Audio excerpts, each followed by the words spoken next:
Meghan Markle and Prince Harry will end bad. He'll get bored or she'll like another guy, says Donald Trump. Donald Trump predicts Meghan and Harry's marriage will end bad, forcing the Duke to crawl back to London on his hands and knees. The ex-president blasted the couple's high-profile relationship during a sit-down with Piers Morgan in his exclusive Talk TV interview. He suggested there is a ticking time bomb on their 4-year marriage which he believes will erupt when Harry decides he's had enough of being bossed around. Mr. Trump also said Meghan might leave Harry when she decides that she likes some other guy better. Donald Trump: so I want to know what's going to happen when Harry decides he's had enough of being bossed around.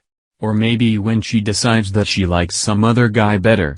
I want to know what's going to happen when it ends, okay? DT: I do. I've been a very good predictor, as you know. I predicted almost everything.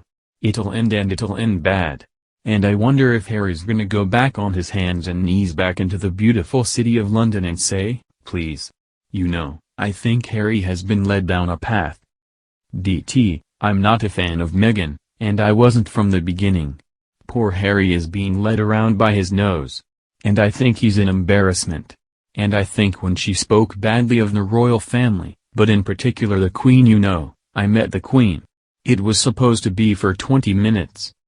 PM: I saw you just after you saw her. DT: right.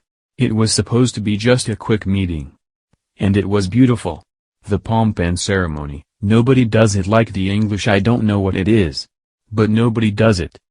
PM: we have a certain style. DT: but I met her and it turned out to be more than an hour, substantially, because she liked me and I liked her and she let it be known. She liked me and I let it be known. PM: you know, here's my issue with it. I think that they've quit the country, they quit royal duty, they're living in luxury and California. They want to use their royal titles to exploit them for massive financial gain. Without any of the duty that comes with the royal titles. I don't think you can have your royal cake and eat it. That's my argument about it. PM: when I heard he wasn't going to Prince Philip's memorial. DT: terrible. PM: I couldn't believe that he would not go to that. He was at the Super Bowl. He was at a Texas rodeo. But he couldn't find time to get on a plane. Terrible thing. DT: it was a terrible thing, many terrible things that might have been, as you mentioned, that might have been the worst of all, because he was, you know, like her. He was a tough cookie, too. PM: when he died. I think it was a devastating moment for the Queen. DT: I think they had a great relationship. But he was a strong guy and never forget a little moment, right? And he just said, no, you move back. And he didn't say it in a nice way. Because the photographer was pushing everybody around a little bit foolishly. But I thought it was terrible when Harry didn't go to the memorial of Prince Philip. Yeah, I think the Harry situation is going to unfold in a much different way. PM: if you were the Queen, is it at the stage now, would you remove their royal titles? DT: I would. The only thing I disagree with the Queen on, probably one of the only things ever, is that I think she should have said, if that's your choice, fine. But you no longer have titles, you know, and frankly, don't come around where you're just, because her loyalty is to the country. She said that many times. Her loyalty is to the country. And I think that he has been so disrespectful to the country, and it's a great country. I own a lot of things there. I own a place called Turnberry, and in Aberdeen I own, and, I mean, we have Aberdeen is beautiful, the oil capital of Europe, and I own things there and I love that country.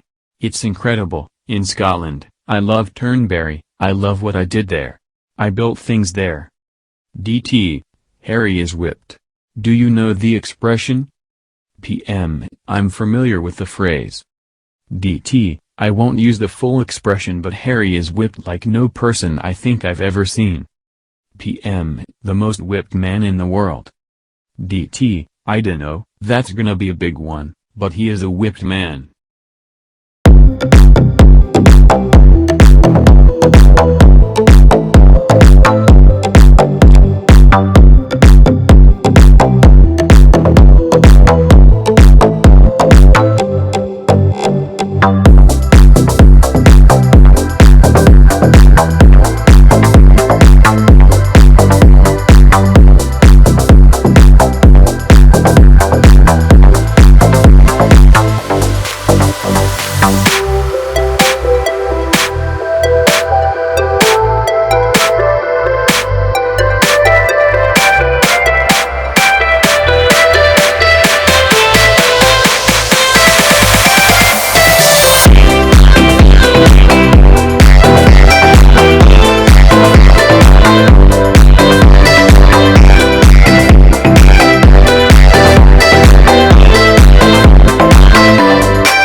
PM, I'm familiar with the phrase.